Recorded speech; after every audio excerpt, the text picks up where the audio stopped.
হইতে চাই না। রাজাদা এমন এমন কথা কয় মাথাটা একদম গরম হয়ে যায়। তারপরও মাথাটা ঠিক রাখা লাগবে। কারণ কি জানো, গণেশদার কাছে তোর চেয়ে রাজার মূল্য বেশি। বলি হইলে তুই হবি, রাজার কিছু হইব না। জানি কার্তিক দা, আমারও আর এই দলে থাকতে ইচ্ছে করে না। দিদি আইছে বলে আমি এই দলে আইছি, তা না হলে আমি এখানে আসতাম না। এই বিষয়টা আমি অবশ্যই জানি। দেখ, দীপালির লগে থাইটা তুই কি করবি? এ তো তার স্বামীরে পেয়ে গেছে। দিদি কোনোদিনও ওই দাদাবাবুর লোকে সংসার করবে না। অগ্নি সাক্ষী রেখা সাত পাকে বাঁধা, এ বাঁধন সহজে ছেড়া যায় না। দীপালি তার স্বামীরে ছাইড়া কোনোদিনও থাকতে পারবো না।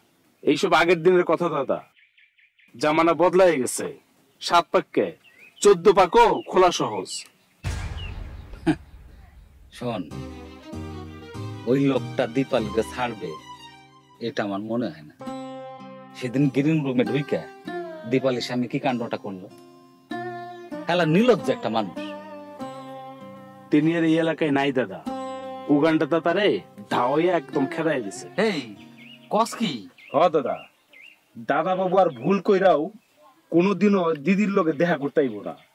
আর যদি ভুল করে আসেও উগান্ডাতে তারে খুন করে ফেলাবো একদম। শোন, তোর এই দাদা বাবুরে যতক্ষণ বুঝছি, লোকটা ভালো না, নির্লজ্জ ছেঁচড়া প্রকৃতির মানুষ, মানে বেহায়া।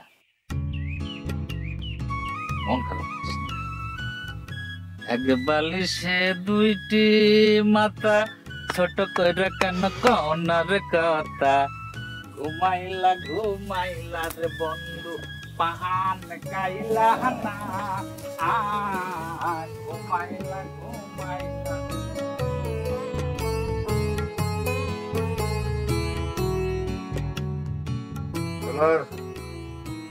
ওইরকম খাবলে সারা হয়ে যাবে। পুলিশের বিরুদ্ধে কোনো প্রমাণ বের করতে পারিনি। ওইরাম খা খুবই জটিল একটা মাল রে ভাই। সুলেমান মৃধার লাগে কাজ করে না, তার মতো ও এমন সব কাজ করে যেটার কোনো সাক্ষী প্রমাণ থাকে। আরে যতই জটিল হোক, পুলিশের কাছে একদিন ধরা খাবেই। শোন, এই যে ইন্সপেক্টর মোজাহিদ জাহাঙ্গীর তাই ভালো করে চিনি। যে এলাকায় সন্ত্রাসী কর্মকাণ্ড বেশি সেই এলাকায় তারা পাঠানো হয়, পুলিশ সব ঠান্ডা করে দেয়। তুই দেখ না দোস্ত, আমাদের এলাকায় কিন্তু ওপেন নেশা একদম বন্ধ হয়ে গেছে। একদম একদম বুঝছো না? একদম। যতটুকু গোপে খাপে হচ্ছে সেটা কিন্তু বন্ধ হয়ে যাবে। এই মুজাহিদ জাহাঙ্গীর বন্ধ করে দেবে। এই তোরে আমি এখন একটা কথা বলবো। কথা কবি না, তোরে আমি এখন একটা কথা বলবো। আঙ্গুল নামে কথা কবি। আরে আঙ্গুল না তো তুই জোর তার না না না, কথা কবি না, কথা কর দরকার না। আচ্ছা, আমি আমার কথা বন্ধ শোন। আমার আঙ্গুলটা আমার কথা বন্ধ শোন দোস্ত। হ্যাঁ ক তুই যত তাড়াতাড়ি আস্তে মোলায়েম করে কথা কবি, নাহলে কবি না। বন্ধ লাগে।